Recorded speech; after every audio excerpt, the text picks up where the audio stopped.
오늘 말씀을 좀 같이 좀 나누고 시작하고 싶습니다. 사도행전 3장 1절에서 10절 말씀인데요. 우리 함께 좀 같이 찾아보시고 읽으시면 좋겠습니다. 사도행전 3장 1절에서 10절 말씀이 되겠습니다.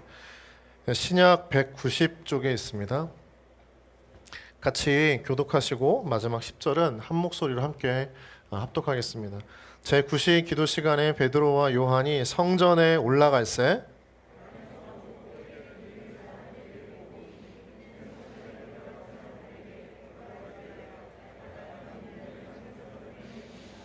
그가 베드로와 요한이 성전에 들어가려 함을 보고 구걸하거늘 그가 그들에게서 무엇을 얻을까 하여 바라보거늘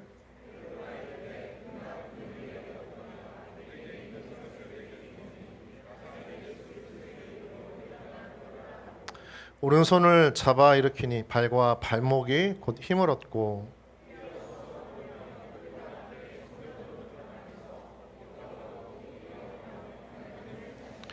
모든 백성이 그 걷는 것과 하나님을 찬송함을 보고 같이 함께 10절 읽겠습니다. 그가 본래 성전 민문에 앉아 구걸하던 사람인 줄 알고 그에게 일어난 일로 인하여 심히 놀랍게 여기며 놀라니라. 아멘. 우리 가슴에 손을 얹고 함께 기도하겠습니다. 하나님은 나를 사랑하십니다. 나도 하나님을 사랑합니다. 주님은 내 삶의 길이요 진리요 생명이십니다. 나는 주님의 교회입니다. 거룩하고 순결한 그리스도인 되기 원합니다. 생각과 감정이 성령님의 다스리심 속에 있기 원합니다. 말과 행동에서 성령님이 드러나기 원합니다. 예수님의 이름으로 기도드립니다. 아멘. 아멘입니다, 여러분. 네, 오늘 함께 제목이 있는데요. 우리 같이 한번 읽어주시겠습니까? 시작. 내게 있는 것. 네, 다시 한번 읽겠습니다. 시작. 내게 있는 것. 네, 내게 있는 것. 여러분, 우리가 살면서 결핍을 경험할 때가 참 많습니다. 무엇인가 부족한 것을 경험할 때가 많아요. 그래서 부족한 것을 채우려고 노력하지만 채울 수 없는 것이 참 많다는 걸 경험합니다. 그럼 아무리 완벽해 보이는 사람이라도요, 결함이 있습니다. 결핍이 있습니다. 사람의 힘으로도 채울 수 없는, 해결할 수 없는 결핍이 있습니다. 공허함을 느낄 때가 많습니다. 무언가 많이 이루었고 가졌지만 찾아오는 허무함을 거절할 수 없을 때가 참 많습니다. 그런데도 사람들은요, 완벽을 추구합니다. 완벽을 추구할수록 사람들은 오히려 반대로 결핍을 경험합니다.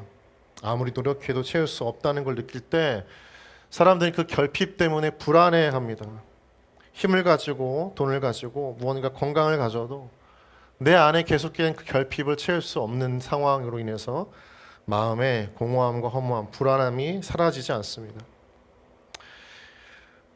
필요를 채우면 또 다른 필요가 보입니다. 뭔가 결핍된 걸 메꾸며 또 다른 결핍이 보이는 것이 오늘날의 시대이고 우리 삶의 인간의 본성이기도 합니다. 여러분, 잘 생각해 보시면요, 우리는 이미 많은 것을 갖추었습니다. 많은 것을 가졌습니다. 여러분, 많이 배웠습니다. 그런데도 여러분, 우리는 언제나 다시 결핍을 느낄 때가 많습니다. 내가 넘친다라고 하는 생각보다 나는 늘 부족하다는 생각이 세상만이 아니라 교회 안에서도 늘 겪게 되는 심리적 상태입니다. 이것은 사실은 어쩌면 여러분 우리가 저주받은 상황, 삶일 수 있어요. 복이 차단된 상태, 내 안에 끊임없는 결핍을 느끼는 그 허무함은 사실은 하나님이 원하시는 모습은 아닙니다. 여러분, 우리가 정말 무언가 없어서 결핍을 느끼는 건 아닙니다. 여러분, 바울을 떠올려 보세요. 바울은 감옥에 있었습니다. 그는 가진 게 없었습니다. 아무것도 할 수 없었습니다. 그런데 그는 자족하기를 배웠다고 고백했어요. 상황과 조건 속에서 그는 결핍투성이었습니다. 그러나 그는 그 속에서 오히려 만족하게 되었습니다. 많은 것을 갖추지 못했습니다. 많은 것을 얻고 있지 않았습니다. 그는 오히려 부족한 것 투성이었던 그 상황 속에서도 오히려 자족하고 만족하게 되었습니다. 사도 바울은 자신에게 있는 것에 주목했습니다. 그 있는 것 하나가 내 삶의 모든 결핍을 채우는 힘이 있기 때문입니다. 여러분, 오늘 여러분에게 지금 필요한 것은 무엇입니까? 여러분이 내 안에 지금 내 삶에 필요하다고 여겨지는 것은 무엇입니까? 그것을 정말 가지면 내 삶에 결핍된 삶은 없을 것이라는 확신을 가지고 있다면 여러분 그 환상과 잘못된 이상을 깨트리고 오늘 본문의 말씀을 통해서 다시 내가 정말 붙들어야 하는 것, 내가 가져야 하는 것이 무엇인지를 깨닫는 은혜가 여러분들의 있기를 주님의 이름으로 축복합니다. 그 질문에 대한 대답이 바로 오늘 본문인데요. 오늘 하나님은요, 한 사람의 비참함에 우리의 시선을 주목하게 만드십니다. 그는 누구일까요? 그는 나면서부터 걷지 못한 사람인데요. 우리 2절인데 같이 함께 읽겠습니다. 시작.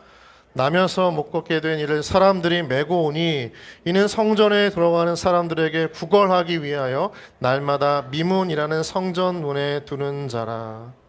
나면서 못 걷게 된 사람이 등장합니다. 그는 걸을 수가 없었습니다. 그는 단 한 번도 자기 발로 세상의 땅에 디디어서 걸음을 걸을 수 없었습니다. 발은 있지만 걸을 수 없는 사람, 그게 바로 이 본문에 등장하는 한 사람의 비참함입니다. 그는 스스로 누군가에게 갈 수도 없었고 누군가에게 다가갈 수도 없었습니다. 떠날 수도 없었고 그는 그저 사람들이 옮겨다 주는 곳에서 정착해야 하고 머물러 있어야 합니다. 그는 발이 있었습니다. 그러나 그는 실상 발이 묶인 인생을 살고 있었어요. 그게 오늘 본문에 등장하는 첫 인간의 모습입니다. 이 성경에서 등장하는 이 앉은뱅이, 선천적 불구의 이 사람은요, 단순히 육체적 불행을 겪은 사람만을 의미하지 않습니다. 상징적인 의미가 있어요. 뭐냐면 이 사람이 보여주는 상징적인 의미, 내면에 담겨져 있는 비밀스러운 의미는 죄로 인해 타락한 인간이 갖는 영적 무기력을 상징합니다. 따라해 주실까요? 죄로 인해 인간이 갖는 영적 무기력. 영적 무기력입니다. 태어났지만 생명은 있지만 걸을 수가 없어요. 존재는 하지만 존재의 살아있음을 드러낼 수 없는 사람이 이 나면서부터 걷지 못한 사람입니다. 이 모습은요, 인간이 갖고 있는 지금 오늘날의 모습과 똑같다는 거죠. 영적인 의미가 있는 거죠. 로마서 3장 23절 말씀인데요. 같이 함께 읽을까요? 시작.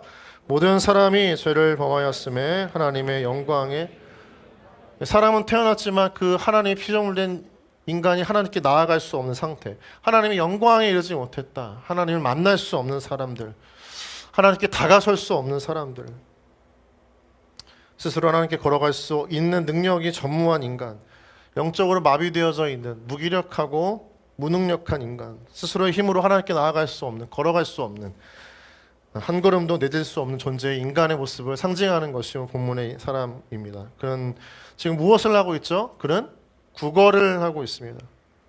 구걸을 하고 있다는 것은 그의 인생의 한 단면을 보여주는 거죠. 그는요, 지나가는 사람들의 자비에 호소하고 있습니다. 동전을 구걸하는 것은 그가 할 수 있는 유일한 생존 방식이었어요. 그의 생존은요, 자기에 달려있지 않습니다. 다른 사람의 호의와 선의, 동정과 자비에 의해서야 그는 자신의 삶을 이어갈 수 있는 무기력한 존재였어요. 사람들이 그에게 주는 것이 무엇인가에 따라 그의 남은 날들이 정해지는 운명을 살았습니다. 오늘을 살지만 타인의 호의와 선의, 동정과 자비에 자신의 생존이 결정되는 이 무기력한 존재가 바로 미문이라고 하는 예루살렘에서 가장 화려하고 아름답게 비춰지는 문에 앉아있는 이 한 영혼의 비참함이었던 거죠. 여러분, 우리의 주변에도 보면요, 영적으로 무기력하고 무능력한 사람들, 주저앉아 있는 사람들이 참 많습니다. 여러분, 사람이 무기력하다는 것은 몸의 무능력함을 이야기하는 게 아닙니다. 마음이 죽어있는 사람, 마음에 소망이 없는 사람, 생명을 가지고 살아나는 인간이지만 생명을 빼앗긴 사람, 일어날 수 없는 사람, 누군가 그래서 도와주지 않으면 소망이 없는 사람들이 참 많습니다. 세상의 사람들이 그렇습니다. 자신의 힘으로 구원받을 수 없어요. 자신의 문제로 그래서 날마다 절망합니다. 힘을 얻고 살고 싶지만 힘을 얻을 수 없는 것이 인간의 모습이기도 하죠. 여러분, 필리핀 선교지에서요, 저는 상반된 두 얼굴을 가진 사람들을 봤습니다. 한 그룹은요, 아이들이었습니다. 정말 예쁜 아이들이었어요. 눈이 굉장히 크고요, 피부는 아주 매력적으로 새까맣게 타 있는, 되게 천진난만하고 행복해 보였어요. 풍선으로 만든 강아지가 뭐가 그렇게 좋다고 막 쫓아오고, 왕관을 선물할 때마다 뭔가 모든 것을 다 가진 듯한 표정으로 기뻐하는 그 아이들을 보며 참 행복했습니다. 어쩌면 그 아이들이 평생 보지 못했던 버블건이 있어요. 버블건이 뭔지 아세요? 아세요? 네, 총처럼 생겨가지고 누르면 자동으로 비눗방울이 발사되는, 제 입장에서 굉장히 신기한 장난감인데요. 버블건으로 비눗방울을 만들면 누가 쏘더라도 그 사람을 쫓아다니는 아이들, 그리고 그걸 하나하나 손가락 터뜨릴 때마다 그렇게 즐거워하는 웃는 모습이 참 기억에 선명합니다. 여러분 영상에서 보셨나요? 그 슬로우 화면으로 막 비눗방울 되게 좋아하는 아이들 있잖아요, 그렇죠? 그런데 또 다른 잊혀지지 않은 얼굴이 있어요. 선교 방문지였던 삐엘라라는 지역입니다. 삐엘라는 빈민촌이에요. 그 빈민촌에 동네 깊숙이 들어가다 보면 햇빛도 잘 들지 않는 어두운 음지, 작은 시냇가가 흐르는 그 산비탈에 판자를 짓고 사는 분들이 참 많았습니다. 그곳에 노방전도를 하면서 그곳을 지나가면서 우연히 마주친 한 분의 얼굴이 떠올려요. 그분의 얼굴은 삶의 무거움에 찌들어서 모든 소망을 잃어버린 한 현지인의 얼굴이었습니다. 내일을 기약할 수가 없는 인생을 살고 있는 거죠. 내일에 대한 소망의 기운을 찾아볼 수 없는, 전혀 기대하지 않는 사람의 얼굴, 살아있지만 주저앉아 있는, 삶의 무거움으로 절망한 사람들의 얼굴을 하나님이 보여주셨습니다. 여러분, 인간의 무기력은 어디서 오는 걸까요? 마음에서 옵니다. 마음이 죽어 있으면 삶이 죽어 있고 육체가 죽어 있습니다. 그분의 얼굴을 보니까 내일이 보이지 않아요.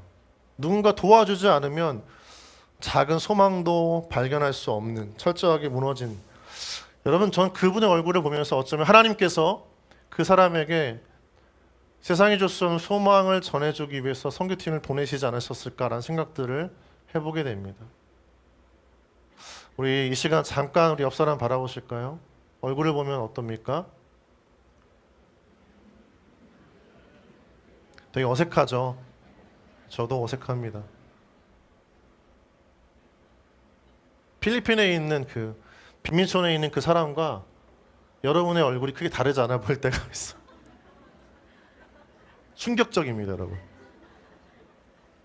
다 죽어가는 사람처럼.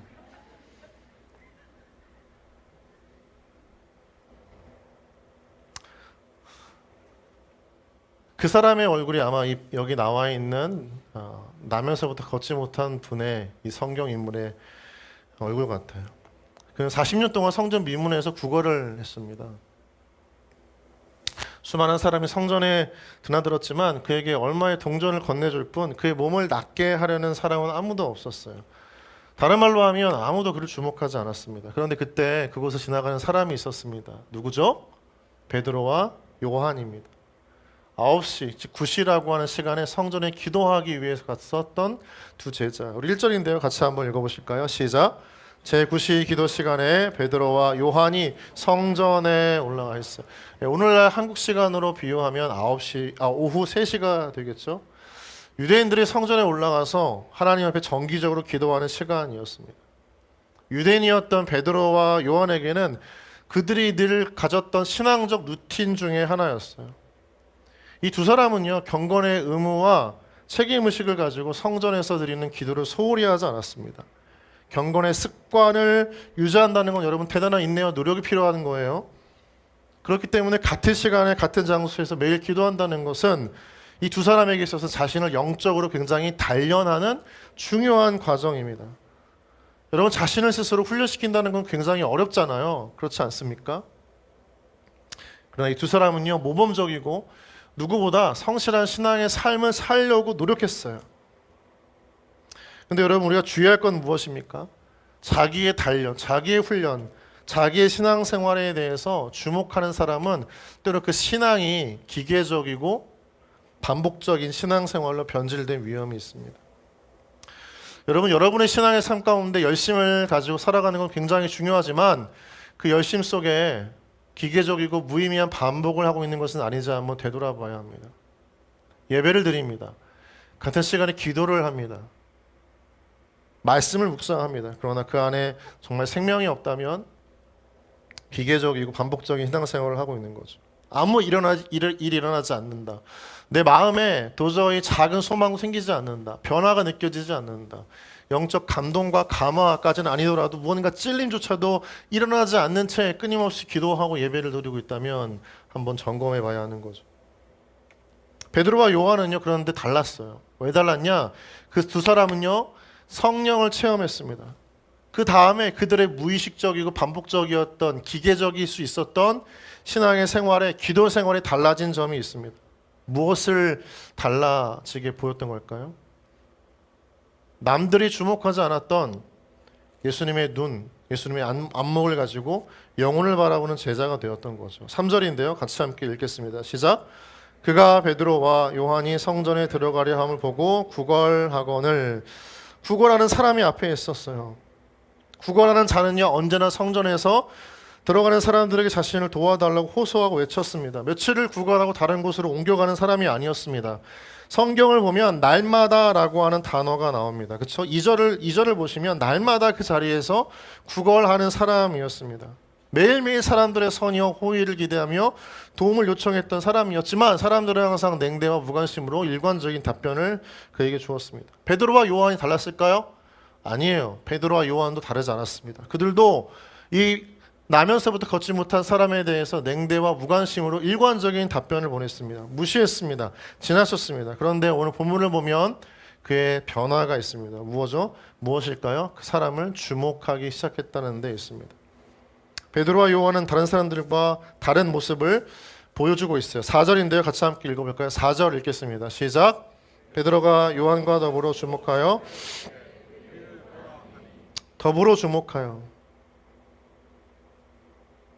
굉장히 의미가 있는, 저에게는 의미가 있는 메시지입니다. 여러분, 사람들은요, 보고 싶은 걸 봅니다. 그렇죠? 듣고 싶은 걸 듣습니다. 선택의 자유가 있어요. 베드로와 요한은 이전에 듣지 않았습니다. 보지 않았어요. 그들의 선택이었습니다. 애써 외면하고 무시하는 것도 그들의 의지의 고백이기도 했습니다. 그런데 그들은요, 성령을 체험한 다음에 그들의 기도 생활 속에서, 신앙의 루틴 속에서 변화된 것이 있습니다. 무엇이죠? 내가 보고 싶은 것이 아니라 성령이 보게 하시는 영혼을 보기 시작했습니다. 그들은 자신이 가야 할 성전에 주목했습니다. 그런데 성령을 체험하고 나서 그 성전 귀퉁이에서 화려함 속에 묻혀진 한 비참한 영혼을 보기 시작했습니다. 그들은 성전을 올라가면서 자신들이 해야 할 기도의 내용을 고민했을 것입니다. 그런데 성령을 체험하고 나서 그들은 성전 미문에서 외치면서 사람들의 자비와 호의, 선의와 동정을 구했던 그 사람의 귀에 귀를 기울이기 시작했습니다. 지나쳤던 사람의 시선을 고정하고 관심을 갖기 시작했다는 거죠. 베드로와 요한에게 일어난 굉장한 특이점입니다. 거기에서 끝나지 않아요. 그들은 말을 건네죠. 더불어 주목하여 이르되 무엇이라고 이야기를 합니까? 4절에서 우리를 보라 이렇게 이야기합니다. 우리를 보라. 귀를 닫고 지나갔던 두 사람이 이제 그 선천적 안전뱅이에게 우리를 보라라고 말을 건네요. 베드로와 요한은요, 성령을 체험한 다음에 하나님의 마음을 갖기 시작한 이후에 그들은 영적으로 민감해졌습니다. 베드로와 요한이 보고 듣고 느끼는 것이 달라졌습니다. 여러분, 이런 메시지를 좀 남기고 싶습니다. 성령님은 우리의 무뎌진 영성과 지성과 감성을 열어주시는 분이심을 믿습니다.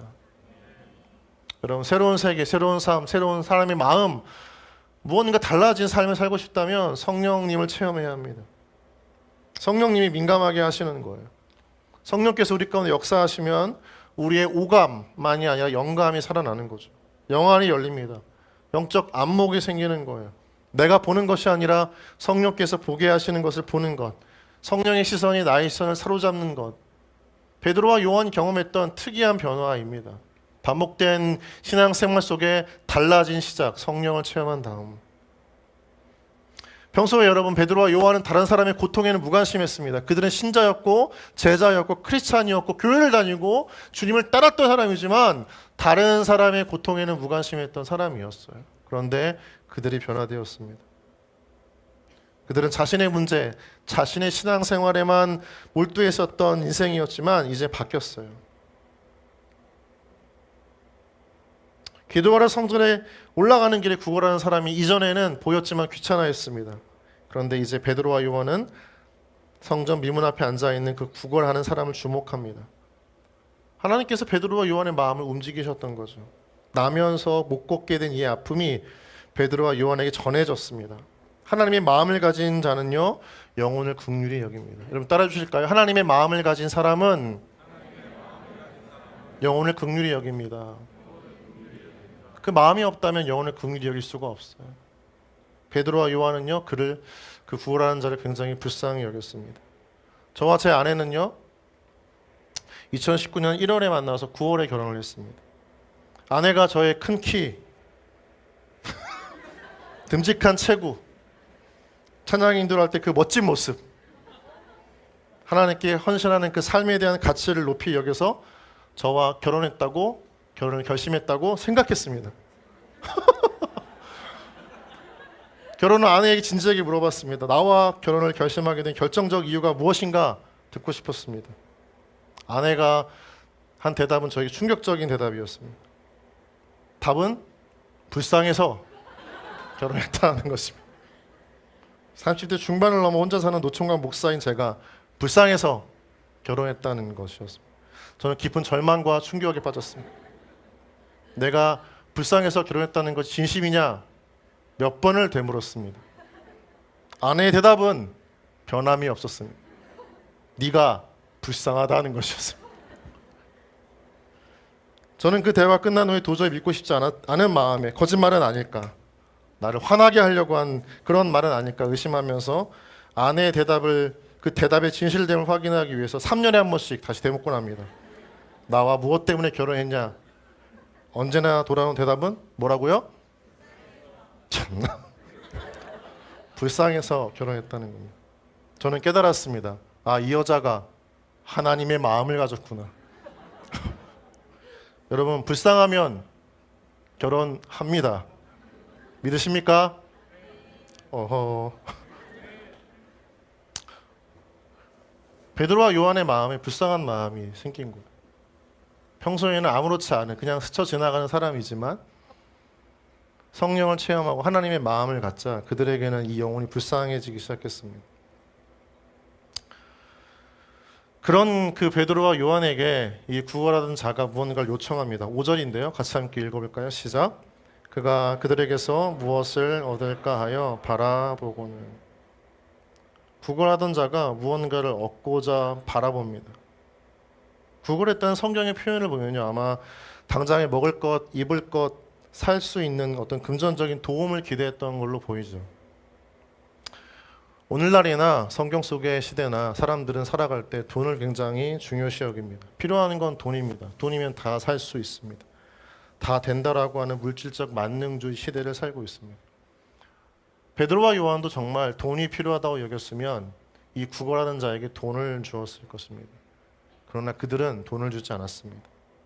물질 만능주의 시대를 살고 있었지만 그들도 돈이 전부라 여기지 않았습니다. 그러나 구걸하는 자는 그걸 원했습니다. 그러나 반대로 베드로와 요한은 더 나은 것을 주고 싶었습니다. 물질 만능주의 시대를 살고 있는 이 시대 속에서 돈이 가장 중요하다라고 하는 가치관은 성경 속의 시대만이 아니라 오늘날 우리 시대 속에서 특별히 선교에도 많은 영향을 끼치기 시작했습니다. 선교지를 가보면요, 대규모 이벤트를 열고 사람들을 쉽게 끌어모을 수 있습니다. 갖가지 선물을 제공하는 집회라면요, 더 많은 사람들이 모여듭니다. 그런데 물질적 혜택을 제공하고 이를 통해 사람들의 마음을 얻으려고 했던 선교는 지난 과거의 선교 역사를 보면 모두 한계점에 봉착했습니다. 줄 수 있는 금과 은이 유한했기 때문입니다.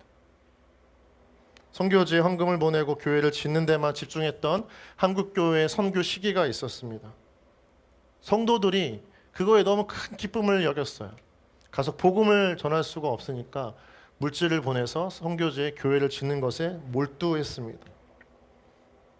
선교지에 화려한 건물들이 들어서기 시작했습니다. 오지와 시골에 필리핀과 태국 같은 동남아시아 시골에도 교회가 지어졌던 건 한국 성도들의 굉장한 헌신 때문이었습니다. 문제는 교회 건물만 지어졌다는 데 문제가 있다는 거예요. 믿지 않은 사람들이 교회 건물만 보고 교회를 오게 될 때 그 사람들은 건물 때문에 교회를 떠나기 시작했습니다. 마찬가지로 선교지에서 더 많은 빵, 먹을 것, 입을 걸 주는 교회를 찾아 옮겨 다니는 사람들이 많습니다. 그런 일들이 빈번합니다. 사람들의 물질적이고 또 현실적인 필요를 제공하는 것도 선교죠. 그러나 선교의 그것은 선교의 일부입니다. 선교의 전부가 아니라는 얘기죠. 본질은 무엇입니까? 생명을 주는 것, 영혼의 구원을 지키는 것입니다. 인생을 다시 새롭게 출발하는 시작은요, 예수님을 믿은 후에 시작되는 거죠. 자신의 정체성과 존재의 목적, 삶의 방향과 의미를 발견하는 것은 바로 예수를 만날 때입니다. 예수를 들을 때, 복음을 경험할 때, 그때 자신의 삶을 보면 도저히 꿈을 꿀 수 없는 현실 속에서 꿈을 꾸기 시작하는 거예요. 무기력했던 인간이 달라지는 것은 생명력을 경험했기 때문입니다. 그 생명은 예수를 통해 오는 거예요. 예수의 복음. 여러분, 그래서 선교지의 영혼들에게 가장 필요한 것은 유한한 물질, 은과 금이 아니라 그들의 삶을 바꾸는, 영혼을 변화시키는 예수의 복음인 줄 믿습니다. 예수의 제자였던 베드로와 요한은 그걸 알았던 거예요. 사람들의 주고자 했던 것이 달라졌습니다. 베드로는요, 처음에 이스라엘 민족에게 예수를 통해 로마의 억압과 독재 속에서 독립하는 걸 주고 싶어 했어요. 해방, 자유. 그걸 통해서 예수를 따랐어요. 예수를 이용했습니다. 예수라면 우리에게 이걸 주지 않을까, 그 목적을 가지고 예수를 따랐습니다. 그러나 그는 예수를 만나서, 진짜 예수를 만나서 복음을 듣고 변화된 후에는 이스라엘 사람들에게 주고자 했던 것이 달라졌습니다. 복음이었습니다. 여러분, 이스라엘 민족에게 현실적으로 여전히 경제적, 정치적 독립이 필요해요. 그러나 베드로는 복음이 가지고 있는 더 가치 있는 영원한 자유와 축복이 이스라엘 사람들에게 더 필요하다고 믿었습니다. 진정 필요한 것은 실상 경제적 또는 정치적 독립이 아니라 영원한 생명을 주는 복음이라는 것을 믿었던 거죠. 여러분, 그래서 베드로와 요한은 구걸하는 자에게 은과 금을 주지 않았습니다. 그들도 현실적으로 선천적 불구로 태어난 이에게, 구걸하는 자에게 은과 금이 필요하다는 것을 알고 있었어요. 그러나 더 필요한 것은 예수의 복음이라고 믿었습니다. 그들은 그걸 주고 싶었습니다. 그래서 그 이름으로 이 안진뱅이를 축복하고 믿음을 선포했습니다. 6절인데요. 같이 함께 읽겠습니다. 시작. 베드로가 이르되 은과 금은 내게 없거니와 내게 있는 이것을 내게 주노니 나사렛 예수 그리스도의 이름으로 일어나 걸으라 하고. 베드로와 요한은 자신이 가진 은과 금도 물론 없었겠지만 그거 있는 것보다도 더 큰 능력과 힘은 예수의 이름에 있다는 것을 믿었습니다. 예수의 이름에 한계가 없다는 것을 믿었습니다. 예수의 이름이 가진 능력이면 충분하다는 믿음이 있었습니다. 그것을 알았던 거죠. 믿었던 거죠. 복음의 유력을 경험하고 예수님의 이름이 가진 권세를 경험하면 베드로와 요한에게 다른 것은 더 이상 필요가 없어 보였습니다.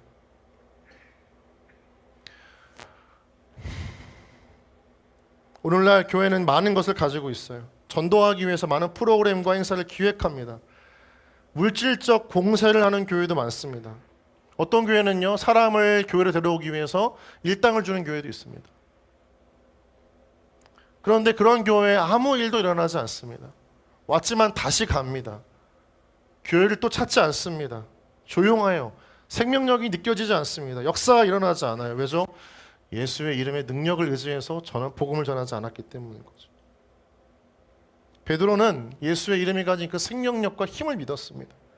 믿는 자에게 능력이 있는 줄 믿습니다. 그 이름을 믿고 전하면 능력이 나타납니다. 왜요? 그 이름을 믿었기 때문인 거죠.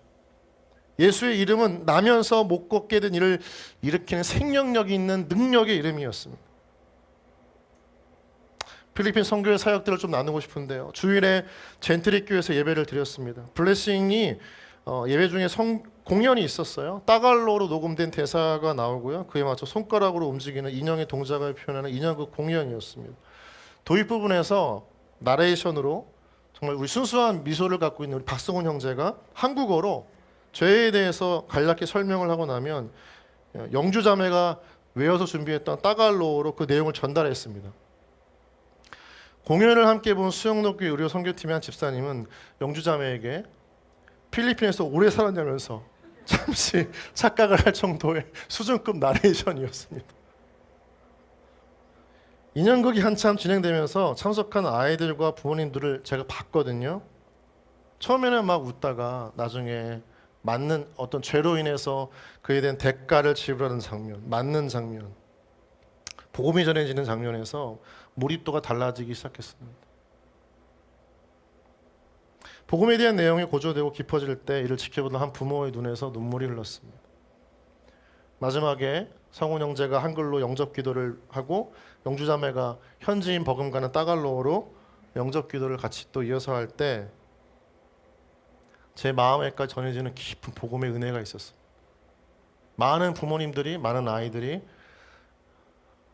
마음의 깊은 울림과 변화가 시작되어지는 순간이었습니다.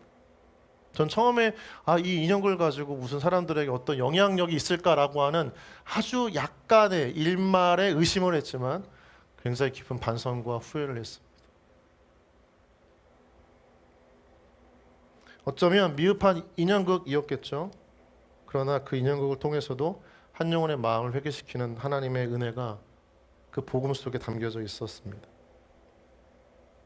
베드로와 요한은요, 자신들에게 없는 것에 주목하지 않았습니다. 없는 것에 주목하면 가진 것의 가치를 깨닫지 못합니다. 은과 금이 없는 것에 주목하면 베드로와 요한의 존재는 초라해질 수 있었습니다. 그러나 베드로와 요한은 은과 금이 없어서 또는 구걸하는 자에게 줄 수 있는 물질적인 것이 없어서 위축되지 않았습니다.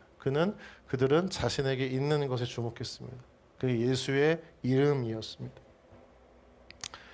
생각해 보시면요, 거대한 로마 제국을 무너뜨린 것은 강력한 군사력과 경제력이 아닙니다. 예수의 복음이 로마의 제국을 무너뜨렸습니다. 이런 복음을 가지면 당당합니다. 힘이 있습니다. 생명력이 넘쳐납니다. 어두운 시대와 인생을 뚫고 살아낼 담대함이 주는 복음의 생명력을 우리 모두가 가진 줄 믿습니다. 선교지에서 전해져 했던 것은 바로 그런 생명력 있는 복음이죠. 여러분, 그래서 우리에게 이미 주신 예수를 붙잡고 놓치지 않는 믿음이 더 중요한 줄 믿습니다. 여러분 이미 하나님께서 여러분에게 예수의 이름의 능력을 주셨어요. 믿으십니까? 우리는 예수의 이름으로 기도합니다. 그 이름에 힘이 있고 능력이 있는 것을 믿기 때문인 거죠. 하나님이 이미 우리에게 그것을 약속하시고 그 삶을 살 수 있도록 기도의 은혜를 주셨습니다. 내게 이미 주신 것이 무엇인지를 늘 발견하고 되돌아보는 것이 굉장히 중요합니다. 비교하면 결핍이 끝이 없습니다. 그러나 그 모든 것들 상쇄할 만한 능력이 예수의 이름에 있다는 걸 믿고 살아가는 우리에게 더 이상 결핍은 중요한 문제가 아닙니다. 여러분, 신앙생활도 마찬가지죠. 내 신앙생활 속에 일어나지 않은 기적, 뜨거운 성령 체험이 없는 것에만 주목하면 내가 진짜 가지고 있는 신앙의 힘과 은혜를 잃어버릴 가능성이 더 큽니다. 어떤 분들은 기적을 쫓아다니시는 성도분들이 계세요. 성령 체험이 없는 교회를 굉장히 비하하는 분들도 계십니다. 선교를 나가거나 뭔가 신앙생활을 뜨겁게 하면 반드시 있어야 하는 것처럼 느껴지시는 분들도 있습니다. 그러나 이미 여러분, 하나님은 우리에게 가장 값진 예수의 능력과 이름을 주신 줄 믿습니다. 더 구할 게 없어요. 그것을 붙잡고 살아가는 것이 더 중요하다는 거죠. 내게 있는 것을 발견하는 것이 더 중요한 거예요. 선교팀으로 선교지의 복음을 전하면서 경험하는 가장 큰 은혜는 무엇일까요? 우리에게 있는 예수의 이름의 능력을 경험하는 거죠. 선교지에서는 말이 통하지 않죠. 처음 만나는 타민족 영혼들의 마음과 생각을 변화시키는 예수의 이름의 능력은 갑자기 선교지에서 생긴 것이 아닙니다. 이미 우리에게 주신 능력이에요. 선교지 가서 가장 많은 선교팀들이 깨닫는 게 무엇입니까? 내가 동일하게 믿고 있는 이 복음의 힘, 능력, 신비로운 하나님의 역사가 그 선교지에서 드러나는 걸 보는 거죠. 우리 삶에 그것이 잃어버린 것은 아니에요. 우리가 보지 못한 거죠. 예수님이 하시는 일이 아니라 내가 원하는 것을 경험하고 체험하고 싶어서 선교팀에 참여하고 가면 돌아오면 실망하고 돌아올 때가 많습니다. 시간과 돈이 아깝게 느껴질 때가 많아요. 뭘 하다 왔는지 그 의미와 가치를 발견하지 못할 때가 많습니다. 선교는요, 하나님이 나에게 하시는 일이 아니라요, 선교의 대상이 되는 선교제 영혼들에게 하시는 일이 무엇인지를 보고 듣고 경험하고 오는 것입니다. 그래서 선교는 나의 선교가 아니라 누구의 선교예요? 하나님의 선교예요. 여러분 좀 따라해 주시겠습니까? 선교는 나의 선교가 아니라 하나님의 선교입니다. 나에게 일어난 일에 주목하면 여러분 그건 선교가 아니에요.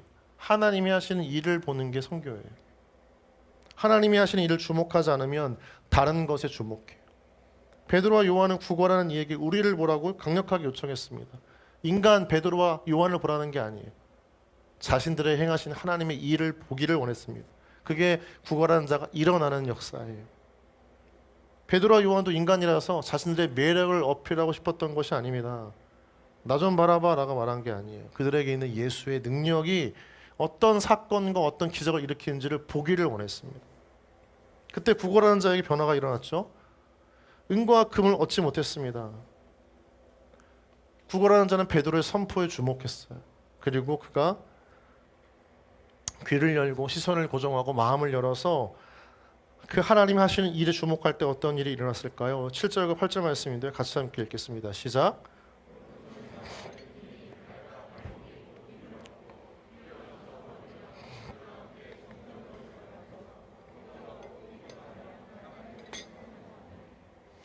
그 이 한 사람의 삶에 전인격적인 회복이 일어납니다. 신체적인 회복이에요. 걷고 뛰어요. 정서적, 인격적 회복이 일어납니다. 구걸하는 그 수치스러움과 열등감 속에서 걷고 뛰었다라고 하는 것은 그에게 뭔가 회복된 생명력 있는 감정, 정서가 있다는 거죠. 영적 회복이죠. 그는 성전 밖 미문에서 구걸하는 사람이었습니다. 성전을 들어갈 수가 없어요. 성전에서 거부당한 사람이었습니다. 근데 그가 예수의 이름을 얻고 일어나니 성전 안으로 들어가서 하나님을 찬송하는 예배자가 됩니다. 예수를 만나면, 예수의 생명력을 얻으면 이 놀라운 전인격적인 회복의 역사가 시작되는 거죠. 필리핀 선교팀과 함께 선교를 하면서요, 저는 처음에 제가요, 민드로섬의 원주민 또 피엘라 지역의 빈민촌을 보면서 처음에 이들에게 생존과 생계에 필요한 의식주의 현실적 축복을 하나님께 구했습니다. 하나님 좀 도와주세요. 그게 너무 안타까웠습니다. 그런데 시간이 흘러서 마지막 즈음에 젠트릭 교회 예배 중에 주셨던 성령의 임재와 은혜를 경험하면서 가장 필요한 건 예수의 복음이구나, 예수의 능력이구나, 예수의 이름이구나라고 하는 것을 다시금 깨닫게 하셨습니다. 왜죠? 예수의 복음과 능력이 있으면 어두운 현실과 결핍과 빈곤이 계속되는 절망적인 인생을 살아도 그 삶을 살아낼 수 있는 힘이 있기 때문인 거죠. 그게 진짜 힘인 거죠. 환경이 바뀌지 않아도 그 환경을 살아낼 수 있는 힘. 잘 모르겠어요. 피엘라 지역과 젠트리 지역 또는 민도르섬의 사람들이 그 삶이 어떻게 바뀌는지는 잘 모르겠어요. 바뀌지 않을 수도 있겠죠. 더 어려워질 수도 있겠죠. 은과 금은 유한하고 제한되어져 있죠. 줄 수 있는 것도 없습니다. 그러나 그들의 그 삶을 살아낼 수 있는 힘, 소망, 절대 희망을 갖게 하는 건 뭐죠? 바로 복음이라는 거예요. 하나님은 제 마음 가운데 그런 회개와 돌이킴을 주셨습니다. 우리에게 은과 금이 있으면 좋죠. 번쩍이고 반짝이는 뭔가 화려하고 가진 것을 다 얻을 수 있는 인생을 살 수 있습니다. 그런데 유한합니다. 하나님은 우리 삶 가운데 그 유한한 삶 속에서도 영원한 삶을 살 수 있고 바라볼 수 있고 살아낼 수 있도록 예수의 복음의 능력을 주신 줄 믿습니다. 여러분, 우리에게 은과 금이 없어도 괜찮습니다. 다른 것은 다 필요 없습니다. 우리에게 예수님이 계시고 그 한 분이면 충분한 줄 믿습니다. 선교지에서 그 귀한 간증을 함께 우리 이요한 형제를 앞에 모셔서 이렇게 좀 나누고자 합니다. 우리 요한 형제 나올 때 귀한 간증 가운데 많은 은혜가 흘러가기 위해서 우리 격려하고 축복하는 박수로 함께 모시겠습니다. 마이크 좀, 네.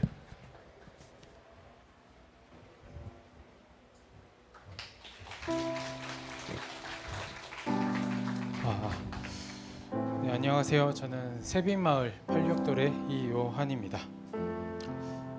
모태신앙으로 자라면서 해외 선교는 언젠가 꼭 한번 가보고 싶다는 마음이 있었습니다.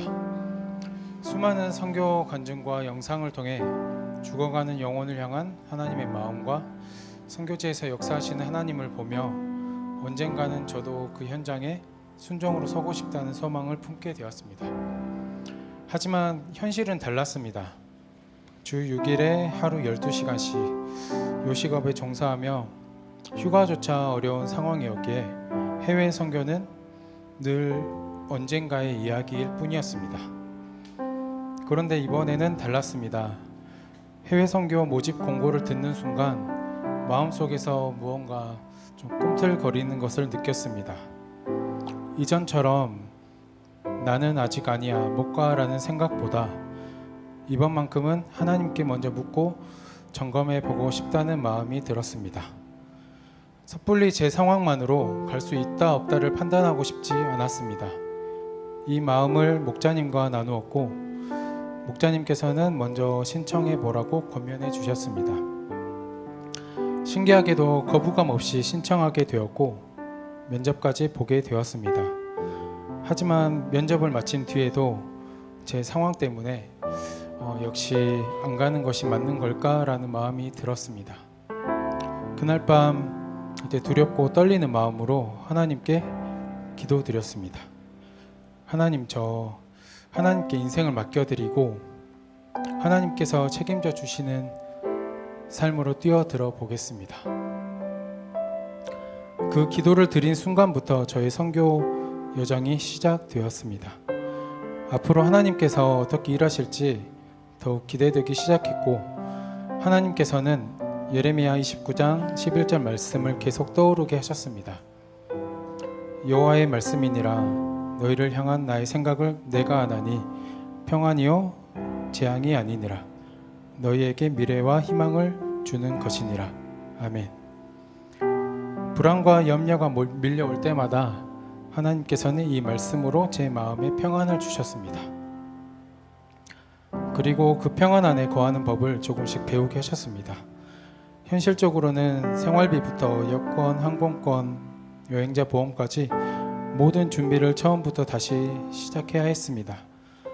기도하며 일을 구하던 중 친구 어머니를 통해 새로운 일자리를 소개받게 되었습니다. 놀랍게도 선교 일정까지 모두 이해받은 상태에서 면접을 보게 되었고 저는 그 과정을 통해 하나님께서 길을 열어주고 계심을 분명히 경험했습니다. 저에게는 근무 조건보다 선교 일정을 온전히 허락받을 수 있다는 사실 자체가 기적이었습니다. 그래서 하나님께 사셨음을 고백하며 감사와 찬양을 올려드릴 수밖에 없었습니다. 이후 함께 선교를 준비하는 과정에서도 근무 때문에 평일 모임에는 참석할 수 없었고 주일 모임만 함께할 수 있었습니다. 내가 과연 팀에 도움이 될 수 있을까 하는 마음도 들었습니다. 그때마다 금요 철야 기도의 기도가 큰 격려와 힘이 되었습니다. 저희 팀은 매주 금요 철야에서 선교를 놓고 뜨겁게 기도했습니다. 이 기도회를 통해 성령님께서 우리의 기도를 돕고 함께 하신다는 것을 강하게 경험하게 되었습니다. 그렇게 기도로 선교의 모든 여정을 준비하고 하나님께 의지하며 필리핀으로 향했습니다. 필리핀에 도착한 이제 신원주 선교사님, 김은숙 선교사님께서 큰 웃음과 반가움으로 환영해 주셨습니다. 맑은 날씨 속에 밤새 차로 이동하면서 긴 여정 끝에 바탕가스 항구에 도착해서 약 2시간 배를 타고 민도르 섬에 들어가 첫 사역지인 아브라 교회로 이동할 때에는 오픈카를 타고 이동했습니다. 트라이시클이라고 부르는 3륜 오토바이였습니다. 생애 첫 오픈카였습니다. 밤새 이동한 우리들의 체력적인 한계를 잘 아시는 주님께서 의료팀을 먼저 보내어 망양족 원주민을 모으셨고 그들이 아브라 교회로 올 수 있는 자연스러운 코스를 예비하셨습니다. 우리는 리허설과 준비를 다 하지 못한 채로 그들을 맞이했고 찬양과 워십, 인형극과 무언극으로 복음을 전하며 예배 드렸습니다. 첫날 사역을 마치고 나눔을 하는 시간에 하나님께서 제게 중요한 깨달음을 주셨습니다. 아이들에게 풍성을 불어주고 또 선물을 나누어 주는 일에는 열심을 다했지만 정작 가장 중요한 복음과 예배의 중심을 놓치고 있었다는 것을 깨닫게 하셨습니다. 하나님께서 이곳에 우리를 보내신 목적을 다시 붙들게 하셨고, 그 이후 팀원 모두가 한 마음으로 복음과 예배에 집중하며 사역에 임하게 되었습니다. 민도르 섬을 떠날 때 주님께서 무지개를 선물로 주신 것을 보며 우리는 다시 카비테로 이동했습니다. 두 번째 사역지인 삐엘라 교회에 도착했을 때 가장 먼저 눈에 들어온 곳은 지붕이었습니다. 작년에는 비가 새서 예배를 온전히 드릴 수 없다고 들었는데 저희 블레싱의 귀한 건축 헌금으로 지붕 공사를 해서 이제 비가 오는 날에도 예배를 드릴 수 있게 되었습니다. 이후 노방 전도를 진행하며 아이들을 만나 교제하는 시간을 가졌습니다. 하나님은 당신을 사랑하십니다 라는 따갈로거 한마디라도 전하고 싶은 마음으로 아이들에게 다가갔습니다. 아이들을 초대하고 함께 예배 드리는 순간 단순히 프로그램을 진행하는 것이 아니라 우리 안에 있는 하나님의 사랑이 흘러가기를 소망하며 기쁘게 사역했습니다. 언어는 달라 말씀을 모두 이해할 수는 없었지만 아이들이 예배 가운데 집중하고 하나님의 말씀을 듣는 모습은 너무나 귀하고 아름다웠습니다. 특히 이 지역은 빈민촌으로 더 어려운 환경에 있는 아이들이 많았는데 이들에게 정말 복음이 필요하다는 마음을 품게 되었습니다. 이 아이들을 하나님께서 택하시고 부르셔서 귀한 자녀 삼아주시고 주님의 영광을 위해 살아가기를, 현실의 어려움과 고통 속에도 예수님이 소망이 되어주시길 축복하며 마지막 사역지로 이동했습니다. 마지막 사역지는 카비테 지역 젠트리 교회였습니다. 하나님은 주일 예배의 수영로 교회 필리핀 예배부와 의료 선교팀과 함께하는 연합 사역을 준비하셨습니다. 예배 중 우리 팀이 준비한 따갈로거 특송을 젠트리 교회 성도들이 함께 따라 부르며 예배당에 찬양이 울려 퍼질 때 우리의 마음은 울컥했습니다. 언어와 문화는 달라도 하나님 안에서 우리가 하나님을 깊이 체험할 수 있는 감동의 시간이었습니다. 젠트리 교회 사역에서 저는 식조팀으로 점심 식사를 준비하는 역할을 맡았습니다. 처음에는 60인분을 준비하면 된다고 들었지만 출국을 앞두고 최대 200인분까지 식사 인원이 늘어났습니다. 이런 대량 식사는 처음이었기에 큰 부담이 되었습니다. 그때 하나님께서 제 마음에 요한아 너 이거 할 수 있잖아 라고 하는 말씀을 주셨습니다. 지금까지의 경험이 하나님께서 사용하실 준비였다는 믿음을 주셨습니다. 이후 식사 준비가 취소되고 현지 도시락으로 대체된다는 소식을 들으며 안도했습니다. 하지만 현지에 도착한 지 며칠 후 다시 150인분의 식사를 준비해야 한다는 연락을 받았습니다. 준비한 메뉴도 모두 바뀌었고 현지에 준비된 것은 아무것도 없었습니다. 필요한 재료를 현지에서 직접 구해야 했지만 충분한 양을 구하는 것조차 쉽지 않았습니다. 걱정이 밀려왔고 기도하는 가운데 하나님께서 믿음의 고백을 하게 하셨습니다. 다 잘 될 거예요. 하나님께서 책임지실 거 아니면 저에게 이 일을 맡기지도 않으셨을 거예요.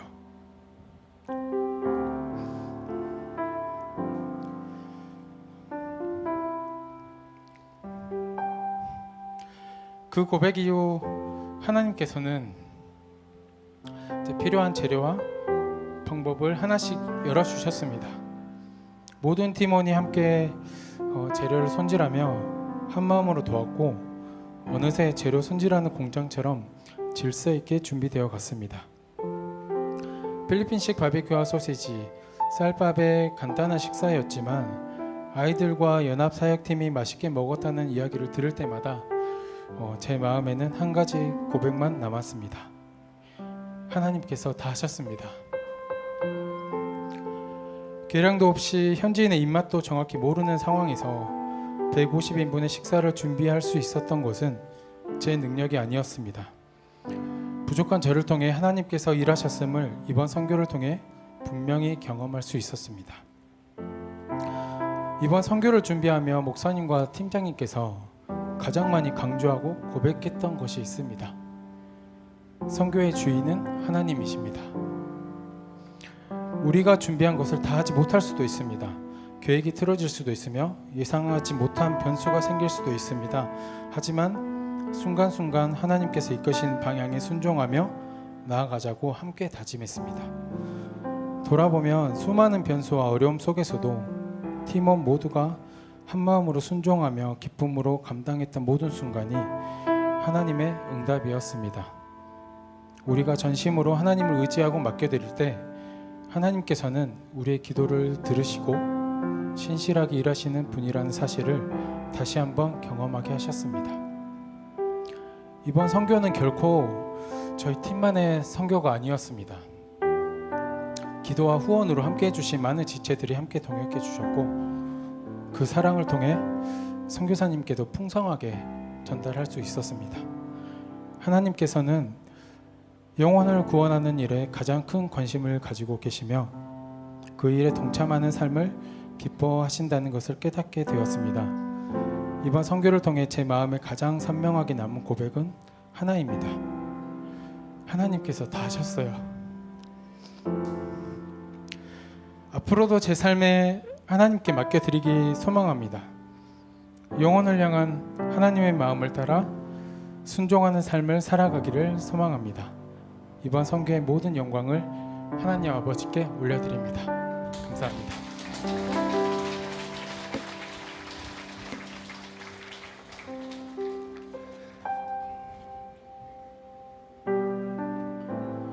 우리에게 가장 필요한 것은 무엇일까요? 은과 금이 아닙니다. 은과 금은 언제든지 다 사라질 수 있습니다. 건강도 잃어버릴 수 있습니다. 우리가 추구했던 네트워크도 다 무너지고 삶의 소망을 잃어버릴 수 있습니다. 그런데 여러분, 한 가지가 있습니다.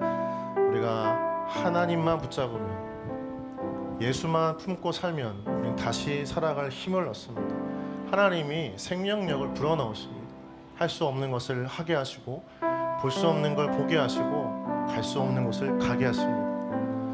오늘을 살아낼 힘이 우리에게 없습니다. 빨리 인정해야 합니다. 오늘을 살아낼 수 있는 힘은 예수의 이름 가운데 있는 줄 믿습니다. 복음을 전하는 이유가 무엇입니까? 세상이 그 어떤 것으로 채울 수 없는, 그러나 하나님만 주실 수 있는 그 복음의 능력이 그 예수의 이름 가운데 있다는 것을 믿기 때문에 모든 시간과 삶을, 물질을 쏟아서 잠시나마 그 예수를 전하기 위해 가는 것입니다. 여러분, 우리에게도 예수로 살고 예수만 의지하며 믿음의 삶을 힘있게 걸어가는 모든 여러분 되어지기를 주님의 이름으로 축복합니다. 우리에게 없는 것이 아니라 우리에게 가장 남아있는 가장 중요한 것, 그 예수, 그분을 우리가 날마다 고백할 때 우리 안에 하나님께서 다시 한번 우리가 예상할 수 없는 놀라운 힘과 지혜와 능력으로 주어진 믿음의 삶을 살아내게 하실 줄 믿습니다. 우리 함께 고백할까요? 내 안에 가장, 내 안에 가장 귀한 것 예수를 알미라.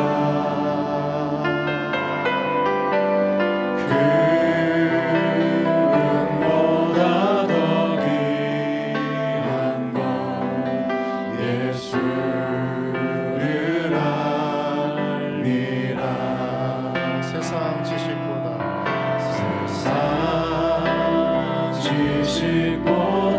귀한 것 예수를 알미라. 내 안에 가장 귀한 것 예수를 알미라. 내 안에 가장, 내 안에 가장, 내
존귀한 그 이름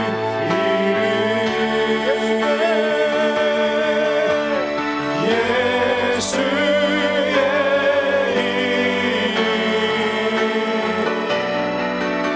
능력의 그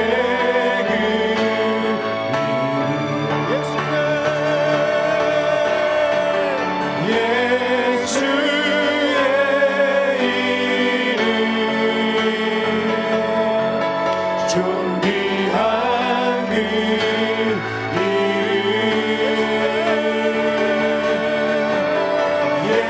예수의 이름 능력의 그 마지막으로 예수의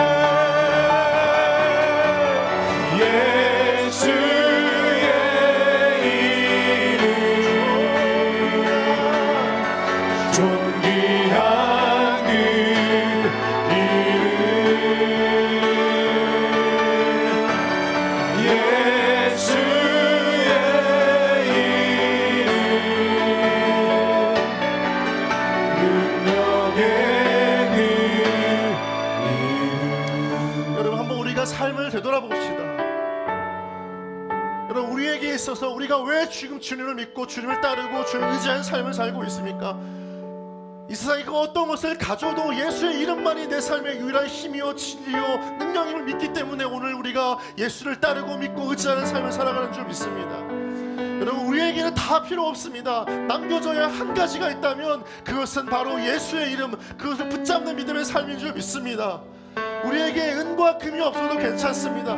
건강을 잃어버릴 수도 있습니다. 쌓았던 모든 것이 순식간에 다 무너질 때도 있습니다. 죽어있던 삶의 방향 가운데 혼돈과 어려움 가운데 방황할 수도 있습니다. 그러나 우리가 예수가 있다면 우리 다시 걸어갈 길을 얻게 되는 것임을 믿습니다. 이 시간 기도하며 나아갈 때 하나님, 내 인생에 다른 그 어떤 것 다 없어도 오직 예수의 이름만 있다면, 예수만 있다면 모든 것 가운데 살아낼 힘과 능력이 주어지는 줄 믿사오니 예수만 붙잡는 인생이 되게 하여 주시옵소서. 모든 것이 유한하지만 내게 영원한 소망과 힘이 되어주시는 그 예수를 붙잡고 믿음으로 살아가는 나의 인생이 되게 하여 주시옵소서. 썩어지고 사라질 것을 구하지 않고 내 삶에 남겨진 영원한 구원의 은혜, 내 삶의 구원자이신 주님만 믿고 살아가는 내 삶 되게 하여 주시옵소서. 함께 이것을 위하여서 주님 부르고 기도하며 나아가겠습니다. 주여,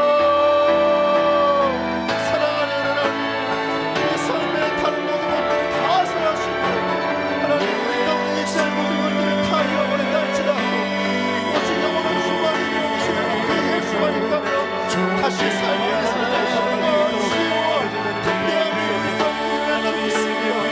하나님 우리에게 주어진 것들 다 살아가십니다. 하나님 우리가 성공하신 삶이 우리의 영원한 소망이 되시는 우리 예수를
건강의 연약함이 우리의 삶을 휘몰아친다 할지라도 모든 것을 빼앗긴 인생이 아니라 우리에게 남겨진 예수님 한 번만 붙잡는 인생으로 살아가기를 소망합니다. 예수님을 붙잡을 때 다시 살아낼 수 있는 힘을 얻고 이 땅의 모든 유한한 것들 다 썩어지고 사라진다 할지라도 영원한 소망과 구원의 선물을 주신 그 하나님 믿고 오늘의 이 어두운 현실과 삶을 이겨낼 수 있는 능력을 다시 한번 얻게 하실 줄 믿사오니 예수만 붙잡는 우리 모든 블레싱 일체들 되게 하여 주시옵소서. 다른 헛된 것에 소망을 두지 않고 세상 사람들이 줄 수 없는 그러나 하나님만 주실 수 있는 그 영원한 능력의 이름 예수를 붙잡고 살아가는 우리 모든 귀한 지체들 되게 해주셔서 예수로 살고 예수로 삶을 힘있게 걸어가는 인생 되게 하여 주시옵소서. 예수에 의해 결정되어지는 인생을 다시 한번 날마다 경험하게 하시고 죽어있는 마음 죽어있는 인생 무기력한 안진뱅이와 같은 인생이 아니라 날마다 주님을 위하여 걷고 뛰고 성전 안에 들어가 예배하고 하나님을 찬양하고 어떤 어두운 현실과 암흑과 같은 이 절망적인 삶의 굴레 속에서도 하나님을 인하여 세상이 빼앗을 수 없는 희열과 기쁨을 누리며 자유를 누리는 인생이 되어질 수 있도록 예수의 능력으로 우리 인생을 다시 한번 새롭게 변화시켜 주시옵소서. 세상의 물질과 안녕과 보장이 하나님께 어떤 모든 성취가 우리의 속사람을 변화시킬 수 없음을 고백하고 날마다 우리 안에 새롭게 거듭나게 하시는 성령 하나님을 통하여서 예수의 은혜, 예수의 생명력, 그 생수와 같은 하나님의 놀라운 자유와 역사가 우리 삶가운데 펼쳐질 수 있도록 주님만 주목하는 인생 되게 하여 주시옵소서. 감사하며 예수님의 이름으로 기도드립니다.